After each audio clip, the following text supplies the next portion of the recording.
D'abord, bonjour, Sahar Mdankom. Bien, aujourd'hui nous allons voir les fondations profondes. Donc c'est la suite des fondations. Donc on a commencé par les fondations superficielles et là on va aller vers les fondations profondes. Alors, dans quel cas on choisit les fondations profondes? En général, on choisit les fondations profondes ou bien les pieux, c'est la même chose. Lorsque le sol à la surface est de mauvaise qualité mécanique ou que la charge transmise au sol est trop grande. Donc là, il y a deux paramètres à prendre en considération, ou bien la qualité du sol, ou bien la valeur de la charge. Bien, donc là, on va distinguer plusieurs types de pieux suivant leur forme, suivant le matériau qui les compose, ou bien la méthode de mise en place. Alors, on va classer les pieux et on va voir les méthodes de calcul. Donc là, on nous dit que Terzaghi a proposé la classification suivante liée au mode de fonctionnement des pieux. Donc nous avons deux types de pieux. Nous avons les pieux flottants. Ces pieux transmettent la plus grande partie de la charge par le biais du frottement latéral. Alors dans ce cas, la pointe, l'extrémité la plus basse du pieu, n'a pas encore atteint un très bon sol, ou bien un sol résistant, ou bien ce qu'on appelle un bedrock. Bien, les pieux chargés en pointe, c'est tout à fait le contraire. La pointe, elle a atteint le bedrock et là, la pointe, elle va transmettre toutes les charges vers le sol. Donc, pieux flottants, ces pieux transmettent la plus grande partie de la charge par le biais du frottement latéral. Dans ce cas, la pointe n'a pas atteint le sol résistant. Les pieux chargés en pointe, ces pieux transmettent la plus grande partie de la charge par le biais de la pointe qui se trouve dans une couche très résistante. Bien, méthode de calcul des pieux.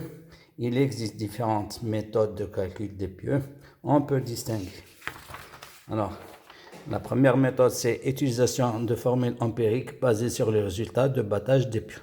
C'est-à-dire, on va battre le pieu, ok, et en fonction de l'enfoncement de ce dernier, on va utiliser des formules empiriques pour déterminer la charge portante. La deuxième méthode, c'est charger un ou plusieurs pieux réels, puis interpréter les résultats des mesures in situ.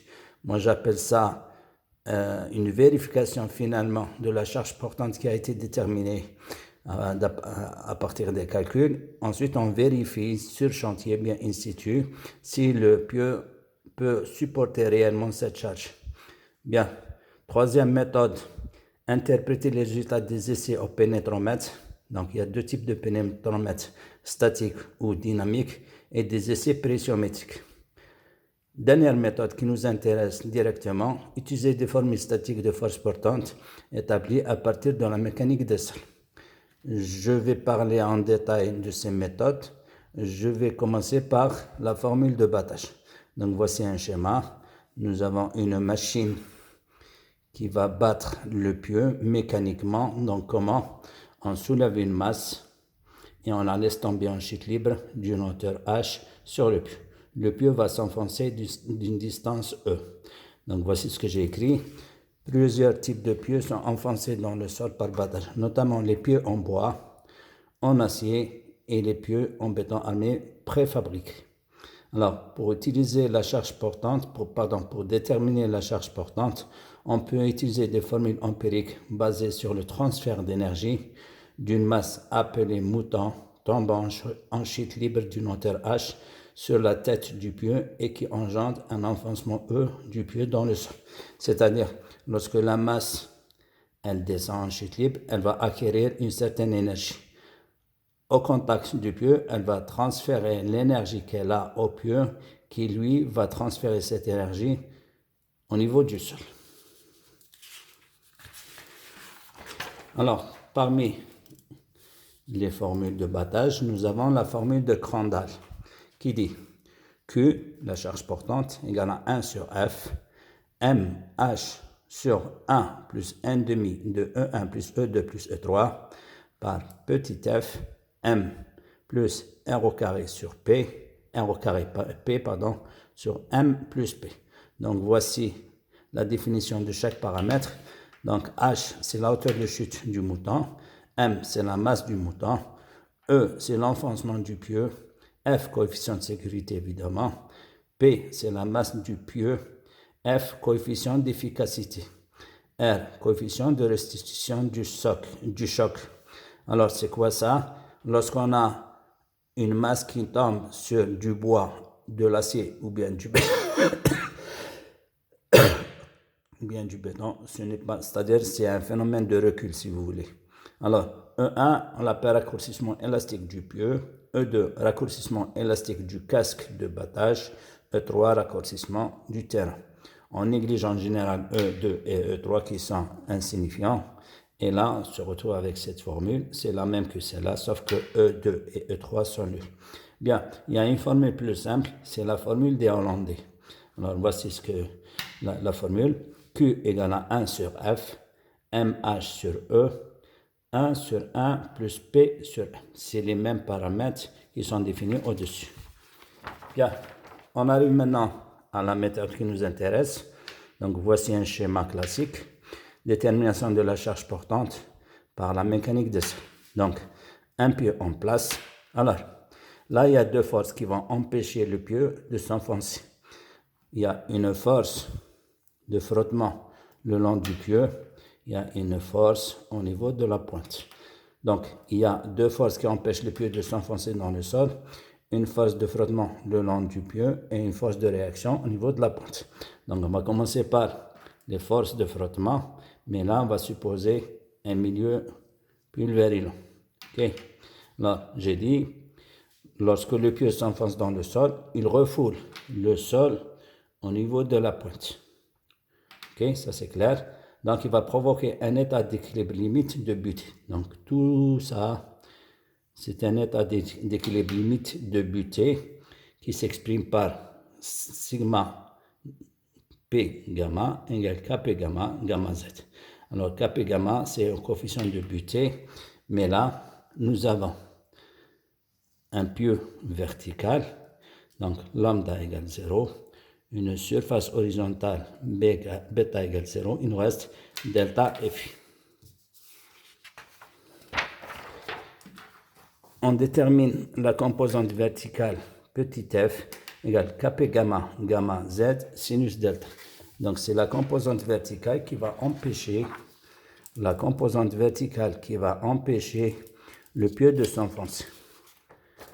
Donc, QF, c'est la somme, donc la résultante de ça, et ça nous donne Kp gamma, gamma d au carré sur 2, P sinus delta.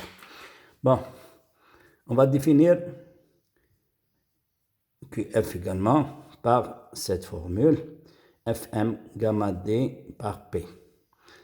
Qu'est-ce que c'est que Fm? C'est le reste, c'est-à-dire Kp gamma, gamma d sur 2, sinus delta, ou bien à la limite, on peut le mettre sous la forme alpha gamma d sur 2 delta. Donc, Fm, c'est la contrainte élémentaire, alpha, coefficient de frottement latéral, et on retrouve cette formule. Bien, ce tableau va vous permettre de déterminer alpha, valeur de alpha, du frottement latéral des pieux. Mais nous avons deux possibilités, suivant la valeur de delta qu'on a prise.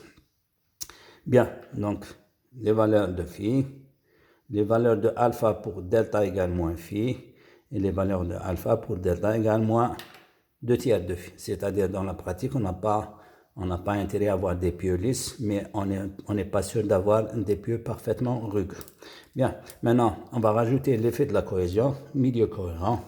Donc là, on va utiliser le théorème des états correspondants, c'est-à-dire les fameux cercles de Mohr. Et là, on détermine l'expression ou bien l'effet de la cohésion sous cette forme. Kpq, cosinus C, cotangente phi, sinus delta. Et là, c'est de la forme bêta C. Donc, bêta C égale Kpq cosinus delta, cosinus phi sinus delta. Voici un tableau qui nous permet de déterminer les valeurs de bêta. Ok, donc là nous avons bêta qui est fonction uniquement de phi. À la fin, on va regrouper les deux, l'effet du poids des terres plus l'effet de la cohésion. Donc F égale à alpha, Fm, gamma dp, plus bêta C, D, P. Bien, maintenant l'effort de pointe, il est simple. Pourquoi? Parce qu'on va supposer que la pointe, c'est une semelle superficielle. Donc, on va écrire l'expression de la semelle superficielle, mais c'est une semelle superficielle circulaire. Donc, A, la section, pour avoir la force, 0,8 gamma B sur 2 N gamma, plus gamma D NQ, plus 1,2 CNC. Mais, dans le cas des pieux, nous avons un diamètre relativement faible par rapport à D, la hauteur d'encastrement. Donc, qu'est-ce qu'on fait? On néglige le premier terme. Alors, ce que j'ai écrit, dans le cas des pieux, D est généralement très grand par rapport D est très grand et B relativement faible.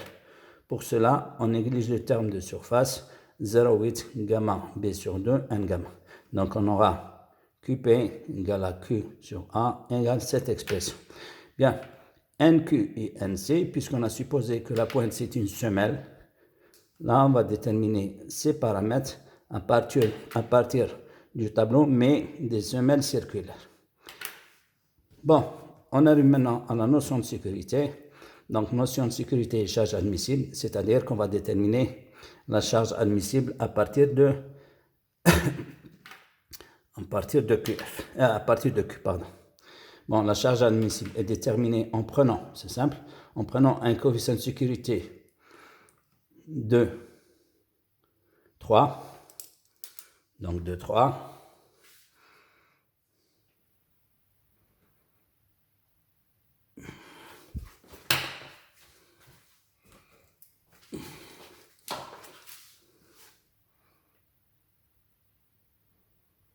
pour la somme et de 2 pour l'effort de pointe seul.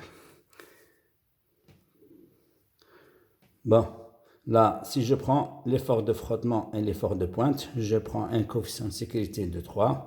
Si je prends uniquement l'effort de pointe, je prends un coefficient de sécurité de 2. Bien, pour les pieux, il y a un phénomène qui va un petit peu nous donner ou bien nous obliger à diminuer un petit peu de la charge portante. Pourquoi? Parce que ce qu'on vient de faire, c'est on a déterminé la charge portante d'un pieu, mais lorsqu'il est seul. Ok? Or, dans la pratique, un pieu n'est jamais seul. Il est dans un groupe. Alors, imaginez la chose suivante. Ce pieu, par exemple, il va faire travailler ce sol. Mais ce sol va également être sollicité par les pieux voisins. Donc là, il y a une baisse de la charge portante du pieu lui-même. Donc là, on va prendre en considération cet effet et on l'appelle l'effet de groupe. Alors, dans la pratique, les pieux sont mis en groupe. On doit prendre en compte l'influence des pieux les uns par rapport aux autres qui s'exprime par une baisse de la charge portante du pieu dans le groupe. Là, il y a plusieurs méthodes. Je vais citer celle qui est très utilisée par nos étudiants. C'est le coefficient d'efficacité. Bon, j'ai pris ici un exemple de 4 rangées de 6 pieux. Donc, c'est un coefficient correcteur qui s'applique à la force portante du pieu isolé pour déterminer la force portante du pieu dans le groupe. Donc, voici l'expression. F, coefficient d'efficacité, c'est 1 moins B sur L. Le B, c'est le diamètre L, l'écartement. 1 sur pi mn.